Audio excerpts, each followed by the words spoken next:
ఆశ్చర్యపోవాల్సిన అవసరం ఉంది. CWC approve చేసిన కాస్టు 80,000 కోట్లు. ఆ 80,000 కోట్లు క్రమక్రమంగా పెరిగి మరి ఇప్పుడు ఆల్మోస్ట్ 1,50,000 కోట్లకు చేరుకుంటుంది ఈ ప్రాజెక్ట్ కాస్ట్. అంటే 38,000 కోట్లదేమో 80,000 కోట్లు వచ్చింది, 80,000 కోట్లదేమో 1,50,000 కోట్లకు పోతుంది. ఈరోజు వరకు నాకు ఇచ్చిన ఫిగర్స్లో కొత్త ఆయకట్టు, కాళేశ్వరం ప్రాజెక్ట్ కింద కొత్త ఆయకట్టు అప్రాక్సిమేట్గా ఇప్పటివరకు అయిన ఎక్స్పెండిచర్ అప్రాక్సిమేట్గా 95,000 crores, 95,000 కోట్లు ఖర్చు పెట్టిన తర్వాత ఈరోజు వరకు జనరేట్ అయిన కొత్త ఆయకట్టు మరి 97,000 acres, అంటే అప్రాక్సిమేట్లీ 1 lakh acres అని తీసుకోండి.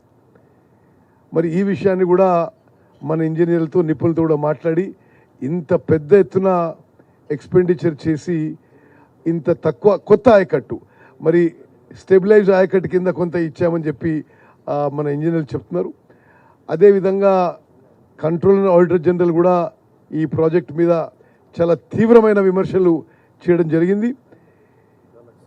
ఈ ప్రాజెక్ట్ విషయంలో మరి ప్రజెంటేషన్ అయినాక మళ్ళీ మాట్లాడదాం మనం.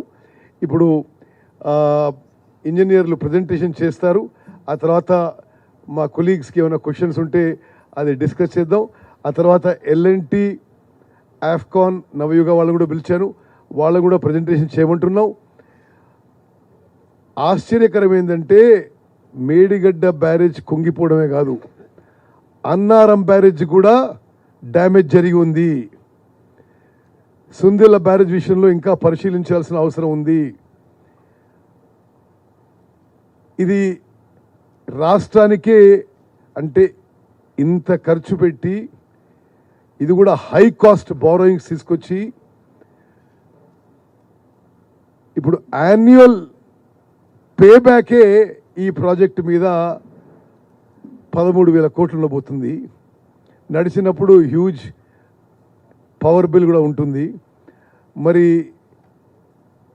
ఇది ఈరోజు బ్యారేజీల్లో కట్టిన ఇంత తొందరగా సరే ఏ విధంగా నష్టం జరిగింది, ఏ విధంగా డ్యామేజ్ అయింది వాళ్ళు నిపుణులు మాట్లాడతారు, ఎల్ఎన్టీ వాళ్ళు మాట్లాడతారు, ఇంజనీర్లు మాట్లాడతారు. కానీ ఒక ప్రజాప్రతినిధిగా నాకు చాలా ఇది బాధాకరమైన విషయం.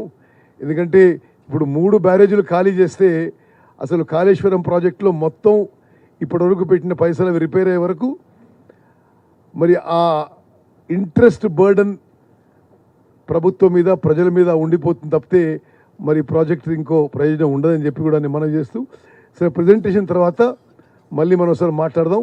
కొంత ఓపికతో ఉండాలని చెప్పి మిమ్మల్ని కోరుకుంటూ